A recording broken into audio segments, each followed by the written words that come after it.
यो बाँदर र कुकुरको बच्चाको भिडियो सामाजिक सञ्जालमा पोस्ट गरिसकेपछि धेरैजनाले चासो राख्नुभयो, एउटा लामो भिडियो बनाउनु न भन्नुभयो। त्यसपछि मैले सोचेँ तपाईँहरूको जिज्ञासा पनि मार्छु भन्ने हिसाबले यो लामो भिडियो बनाएँ, आफूसँग भएको भिडियोहरूलाई जोडेर। यो सुरुमा चाहिँ यो बाँदरको बच्चा कुकुर आफैले लिएर आएको हो, त्यसपछि मार्छ कि भनेर मान्छेहरूले बचाएर राखेको। सुरुमा बाँदरको बच्चा एक्लै बस्थ्यो, त्यसपछि दिएको कुराहरू खान्थ्यो, पछि कुकुरको पछि लाग्न थाल्यो। अनि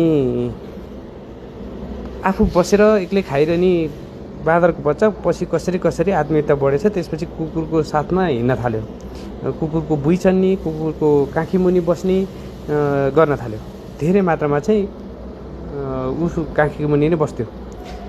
यस्तै क्रममा कुकुरले बाँदरको बच्चालाई घरको वरिपरि मात्रै होइन कि गाउँमा अनि यताउति जतासुकै जाँदा होस् उसलाई आनन्दले बोकेर हिँड्न थाल्यो। कुकुरको बाँदरको बच्चाले पनि उसको साथ छोडेन, जतासुकै जाने भयोस् उसको साथमै जाने गर्न थाल्यो। कुकुरले पनि आनन्दले लिएर हिँड्न थाल्यो।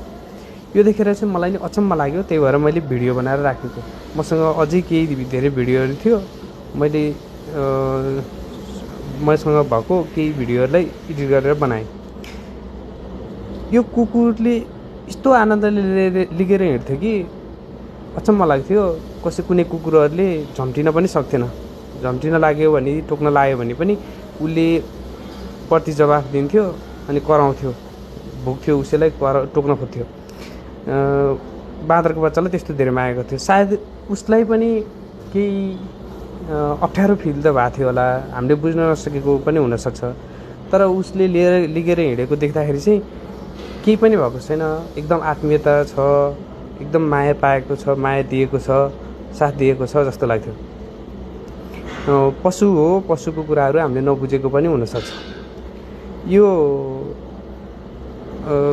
एकदम धेरै, एक दिन होइन, 2 दिन होइन, धेरै समयसम्म नै यसरी नै साथ दिइराख्यो कुकुरले बाँदरलाई।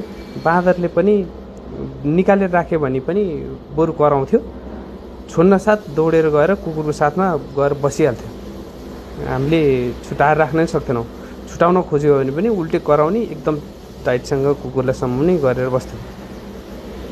उसलाई छुटाएर राख्छु भने सोच्नै नसक्ने जस्तो भयो। पछि त जतिखेर पनि कुकुरसँगै बस्न खोज्ने, कुकुरसँगै लुटुपुटु गर्ने, आनन्दले बस्ने। सायद आमाको जस्तो माया पाएर पनि होला, सायद सानैदेखि कुकुरसँगै बसेर पनि त्यही सोचेको होला। मान्छेहरू जताततै झगडा गरेर बसिराखेको बेलामा यो भिडियो देख्दाखेरि चाहिँ अचम्म लाग्यो।